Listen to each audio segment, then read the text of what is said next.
네, 주안의 만나 3월 8일 수요일 묵상을 함께 나누도록 하겠습니다. 오늘 말씀은 마태복음 18장 11절에서 20절 말씀으로요.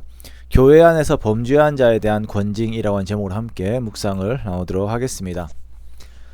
오늘 본문에서는 교회 안에서 범죄한 자들에 대해서 어떠한 태도와 방법으로 교훈할 것인지에 대해 말씀을 하고 있습니다.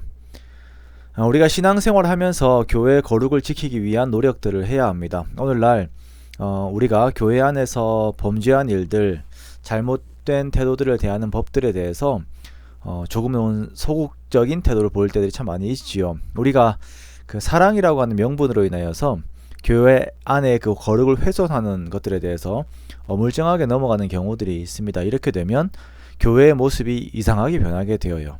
이러한 교회의 비상식적인 모습들로 인하여 세상 사람들로부터 질책을 받는 경우들을 우리가 많이 보게 됩니다. 밖에서는 보이는데 안에서는 정작 보지 못하고 있는 비상식적인 일들이 교회 안에 있게 되는 것이죠. 그러므로 교회는 항상 하나님의 거룩이라고 하는 기준으로 공동체를 돌아보아야 합니다.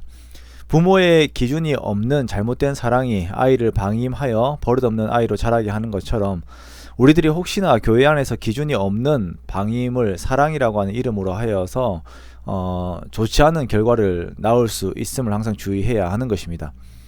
교회는 항상 머리 되신 예수님 앞에서 각자를 돌아보아야 하고 주님의 거룩을 위한 상호간의 힘씀이 있어야 합니다. 그리고 오늘 본문에서 주님께서는 그 방법을 말씀을 하고 계십니다.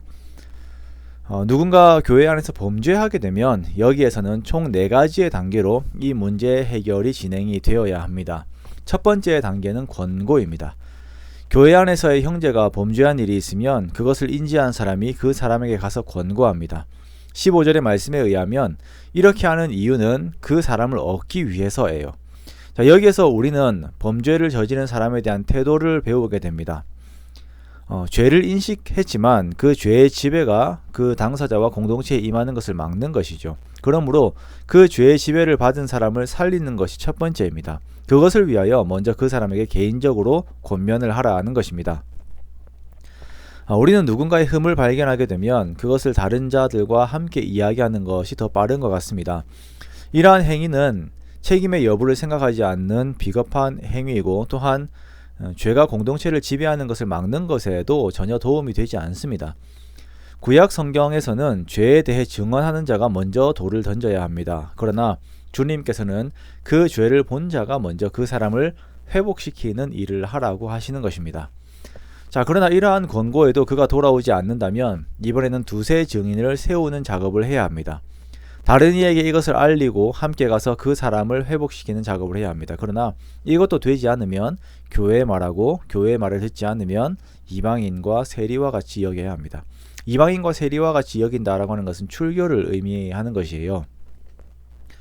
교회의 치리 중에서 가장 강한 치리가 출교입니다. 출교는 우리 교회의 등록교인이 아니라는 의미가 아니라 기독교에서 제외시킨다라고 하는 의미입니다. 그러므로 출교자들은 타 교회에 가서도 인정을 받지 못하게 됩니다. 자, 주님께서는 출교까지의 단계들을 4단계로 두셨습니다. 이것은 마지막까지 그 사람이 회개할 기회를 주는 것입니다. 자, 여기에서 말하는 범죄의 성격은 사소한 실수와 같은 것이 아니라 교회 전체를 오염시킬 만한 하나님의 영광을 크게 손상시키는 범죄를 의미하는 것입니다.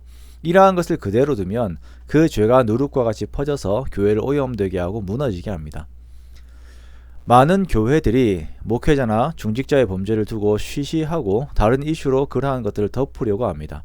수많은 이익관계들이 여기에 얽혀있기 때문이죠.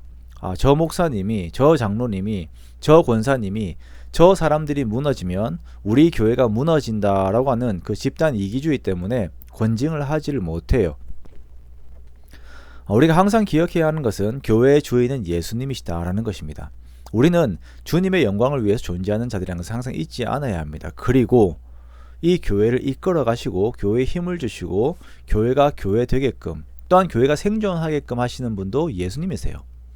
그러므로 사랑하는 성도 여러분, 먼저는 우리 개개인이 주님의 영광을 위하여 바로 서기 원합니다. 그리고 범죄한 사실들이 보였을 때에 먼저 그 당사자를 위한 사랑의 마음을 두고 우리가 기도하기 원합니다. 그렇게 정죄가 아닌 회복을 위한 주님의 마음으로 하나하나를 바로 잡아가는 우리가 되기 원합니다.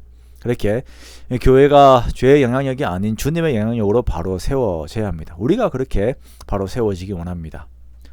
오늘을 살아가면서도 악에게 지지 않고 선으로 악을 이기기 위하여 더욱 주님의 거룩을 추구하는 저와 여러분이 되시기를, 그런 복된 삶이 되시기를 주님의 이름으로 축원합니다.